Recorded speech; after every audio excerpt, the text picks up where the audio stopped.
क्या हुआ है? मूर्तियां पहुंची है महाराजगंज के बाहर चौराहे पर। वहाँ पर जो है मूर्ति पर पथराव किया। अब्दुल हमीद के घर से पथराव हुआ। पथराव के बाद जब हम लोग वहाँ बढ़ गए और प्रशासन से मांग करने लगे तो जो है गिरफ्तारी की मांग करने लगे। इतने में काफी लोग इकट्ठा हो गए। जब भीड़ देखा पुलिस ने उन लोग उल्टा हम लोगों के ऊपर लाठीचार्ज कर दिया। लाठीचार्ज के दौरान भगदड़ मची। उसी भगदड़ में अब्दुल हमीद के घर वालों ने खींच कर घर के भीतर इसको गोली मार दी। कम से कम 10 से 15 लोग। किस थाने का मामला है ये?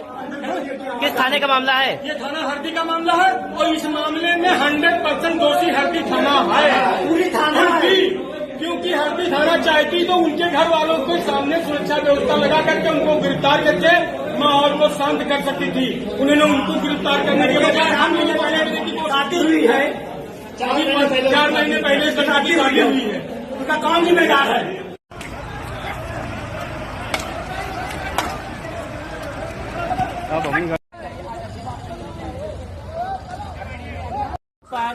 पागल घर में एक रोटी खिलाने वाला नहीं है उसको कोई। इसके घर में एक रोटी खिलाने वाला नहीं है कोई। नहीं कोई नहीं जाएगा। चलो मरना सजा मर जाएगा।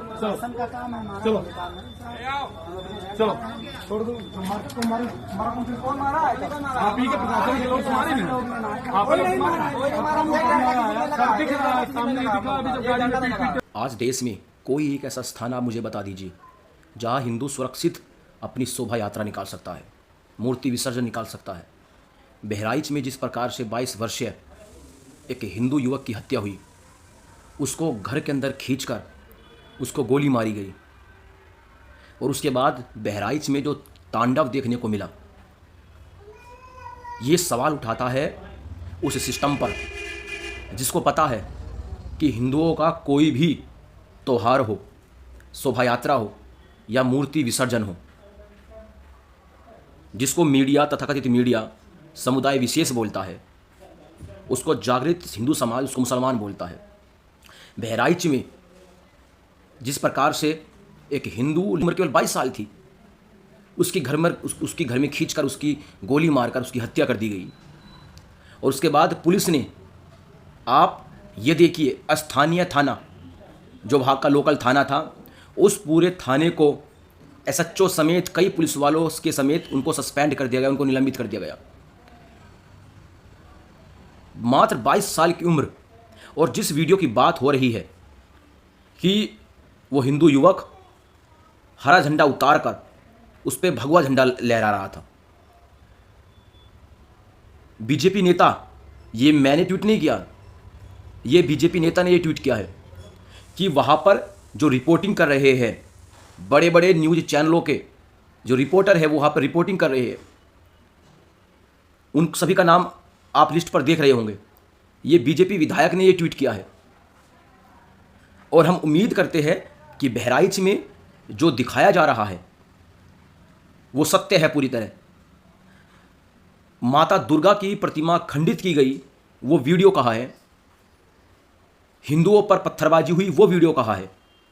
केवल एक वीडियो को नैरेटिव बनाने के लिए उसको दिखाया जा रहा है भारत की तथाकथित सेकुलर मीडिया के द्वारा, और उसको ही सोशल मीडिया पर इसलिए वायरल किया जा रहा है ताकि वहाँ पर हिंदुओं को दोषी ठहराया जाए। और जिस गाने की बात हो रही है कि मस्जिद के सामने मुसलमानों के द्वारा मना किया गया कि इस गाने को मत बजाइए, और वो गाना बजाया गया, उस गाने की वायरल वीडियो सोशल मीडिया पर अब है। योगी आदित्यनाथ जी के ऊपर वैसे तो सैकड़ों गाने बने हुए हैं, उस डीजे पर उस वक्त योगी आदित्यनाथ जी ही आएंगे दोबारा यूपी में, वो गाना बज रहा था। केवल ये गाना बजने पर वहाँ पर हिंदुओं की शोभा यात्रा पर हमला हुआ, पत्थरबाजी हुई, माता की मूर्ति खंडित हुई और उसके बाद पूरा बहराइच जल उठा। ऐसी ऐसी वीडियो आज सोशल मीडिया पर वायरल है जहाँ पर मानसिक रूप से पागल व्यक्ति को पुलिस बल के द्वारा पीटा गया और पुलिस बल ये कह रहा है कि इसको हमने नहीं मारा। मतलब मूर्ति खंडित हिंदुओं की होती है, पिटते हिंदू है, गोली हिंदू खाता है, और आखिरी में देश की तथाकथित सेकुलर सो कॉल्ड मीडिया एक वीडियो पेश कर देती है हम सबके सामने कि ये हिंसा छिड़ी, ये हिंदुओं के कारण ये हिंसा की शुरुआत हुई, हिंदुओं के कारण इस देश में हिंसा होती है, ये आकर मीडिया कहना चाहता है। मोहम्मद जुबैर, जिसके ऊपर गाजियाबाद में और पूरे देश में यति नरसिंहन जी के खिलाफ हिंसा भड़काने का मुख्य आरोपी बनाते हुए डासना मंदिर की ओर से उसके ऊपर एफआईआर दर्ज की गई थी कविनगर थाने में, लेकिन प्रशासन की ओर से कोई कार्रवाई नहीं हुई। और वही मोहम्मद जुबैर उस वीडियो को वायरल करके इस देश में बहराइच में आग लगाना चाहता है। आखिरकार प्रशासन की कौन सी मजबूरी है, सत्ताओं की कौन सी मजबूरी है कि एक व्यक्ति को गिरफ्तार नहीं कर पा रहे हैं जो खुलेआम बहराइच की वीडियो को इस प्रकार से पेश करो। केवल बहराइच नहीं, पूरे देश में जहां भी हिंसा होती है आप वहां पर देखिए, ये मोहम्मद जुबैर ये वहीं पर वीडियो वायरल करता है, पोस्ट करता है, और जिसके बाद पूरे देश में और उस स्थान पर जहां पर हिंसा होती है वो जल उठता है। लेकिन सो कॉल्ड आज़ादी के नाम पर, फ्रीडम के नाम पर इनको पूरी छूट है, पूरी आज़ादी है। हर साल चाहे रामनवमी हो, दुर्गा पूजा विसर्जन हो, चाहे कोई भी शोभा यात्रा हिंदुओं की निकाली गई हो, एक शोभा यात्रा ऐसी नहीं है जिस शोभा यात्रा पर पत्थरबाजी ना होती हो। एक शोभा यात्रा मुझे बता दीजिए।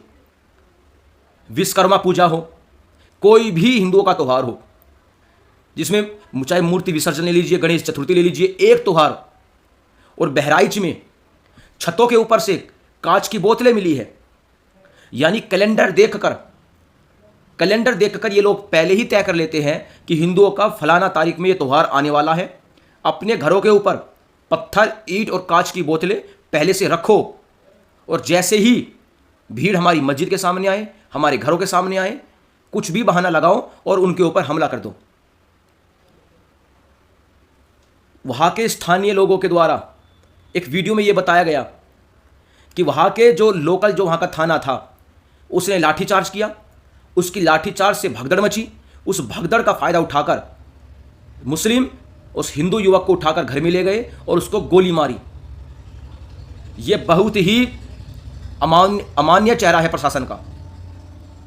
और ये सवाल केवल मैं सवाल उठा तो ये मेरा सवाल नहीं है, ये लॉ एंड ऑर्डर को सोचना ये चाहिए कि जब हिंदुओं के त्योहारों पर प्रतिवर्ष हमले होते हैं, चाहे मूर्ति विसर्जन हो, उनकी सुरक्षा की जिम्मेदारी कौन लेगा? जिनको अति संवेदनशील, जिनको क्षेत्र कहे जाते हैं, जहाँ पर हिंदुओं की महापंचायत नहीं होने दी जाती, जैसे डासना में नहीं होने दी गई कल और हिंदुओं पर लाठीचार्ज हुआ, उन अति संवेदनशील क्षेत्रों की ड्रोन से निगरानी क्यों नहीं होती है जब हिंदुओं की वहाँ से शोभा यात्रा निकलती है? और उसके बाद फिर लॉ एंड ऑर्डर को संभाला जाता है, उसके बाद फिर ड्रोन से निगरानी रखी जाती है। मतलब हिंदुओं के मरने के बाद और प्रदेश में सरकार की छवि खराब होने के बाद सब कुछ किया जाता है, लेकिन पहले कोई तैयारी नहीं होती। मोहम्मद जुबैर हो या उसके जैसे सैकड़ों, हजारों जो ट्विटर पर बैठे हैं, फेसबुक पर बैठे हैं, यूट्यूब पर बैठे हैं, जो हमेशा इस ताक में रहते हैं कि कोई कहीं ना कहीं ऐसी घटना घटे और वे उसकी फर्जी वीडियो उसकी वायरल करे और देश को हिंसा की आग में झोंक दे। इकरा हसन कैराना से सांसद, उसने यति जी पर भाषण दिया एक, हालांकि बोलती बहुत जहरीला है वो। सहारनपुर में पुलिस पर पत्थरबाजी हुई, उसके खिलाफ एक सिंगल कार्रवाई नहीं हुई। ओवैसी रोजाना जहर उगलता है, ओवैसी का भाई माता सीता को गाली दे चुका है, एक सिंगल कार्रवाई नहीं हुई। मैं बस यही कहना चाहूंगा कि जब हिंदुओं के त्योहारों को टारगेट करके उन पर हमले किए जाते हैं, कैलेंडर देखकर उन पर हमले किए जाते हैं, तब भी प्रशासन इस नींद में रहता है, केवल इस नींद के इंतजार में रहता है, केवल उस नींद में रहता है कि पत्थरबाजी हो, हिंसा हो, और हिंसा के बाद फिर लॉ एंड ऑर्डर प्रदेश में है यह दिखाया जाए। जिन क्षेत्रों को सरकार के द्वारा अति संवेदनशील बताया जाता है, उन क्षेत्रों की ड्रोन से निगरानी पहले क्यों नहीं की जाती? छतों पर बोतलें, कांच, पत्थर कैसे आ जाते हैं? यह प्रश्न पूछना हर किसी का अधिकार है, हर किसी का अधिकार है। किसी की जान चली जाए, किसी के घर का बेटा छिन जाए, उसके बाद उस क्षेत्र की ड्रोन से निगरानी हो, फिर उस ड्रोन से निगरानी का फायदा क्या है? हर शुक्रवार को देश में आप कभी भी देख लीजिए, चाहे पिछले 10 सालों का आप रिकॉर्ड उठाकर देख लीजिए, पिछले 10 सालों में जब भी देश में बड़ी हिंसा हुई है, 98%, 98% शुक्रवार दोपहर 1:30 बजे के बाद हुई है। उठाकर देख लीजिए पिछले 10 सालों का रिकॉर्ड। और अगर किसी को अभी भी सबूत चाहिए तो पिछले 1 साल का रिकॉर्ड उठाकर देख लीजिए। हिंदुओं के त्योहारों पर हमले कैलेंडर देखकर किए जाते हैं। आप मेरी बात मानो या ना मानो, वरना अचानक से घरों के ऊपर ईंटें, पत्थर, कांच की बोतलें ये अचानक नहीं आ जाती। इसके पीछे पूरी प्लानिंग की जाती है पहले, और बाद में फिर लीपापोती की जाती है। आरोपियों को पकड़ने के लिए फोर्स उतार दी जाती है, और मामला 10 दिन में, 15 दिन में, 20 दिन में ठंडा हो जाता है। उसके बाद फिर पत्थरबाजी होती है, फिर किसी हिंदू की जान जाती है, फिर प्रदेश का लॉ एंड ऑर्डर खराब होता है। और यही सर्कल बराबर चलता आ रहा है, यही सर्कल चल रहा है। 200 जिले भारत में ऐसे हैं जिसको सेकुलर लोग अति संवेदनशील क्षेत्र बोलते हैं, जिसमें दिल्ली का जाफराबाद, वेलकम, सिलमपुर, मौजपुर, बाबरपुर, शहीदनगर गाजियाबाद का, और दिल्ली का शाहीन बाग, जहां पर 100 दिनों तक सड़कें रोक कर रखी गई थी, उन क्षेत्रों की ड्रोन से निगरानी हर शुक्रवार को या सप्ताह में 1 बार 2 बार क्यों नहीं की जाती। अब मैं इससे ज्यादा कुछ नहीं कहूंगा। जिसको समझना है वो समझ सकता है, जिसको नहीं समझना वो कभी नहीं समझेगा। घटना घटने के बाद, अपराध होने के बाद अपराधी को पकड़ लिया जाता है, और बाद में साक्ष्य न मिलने के कारण न्यायालय उसको छोड़ देता है, जैसे कमलेश तिवारी जी के केस में हुआ। –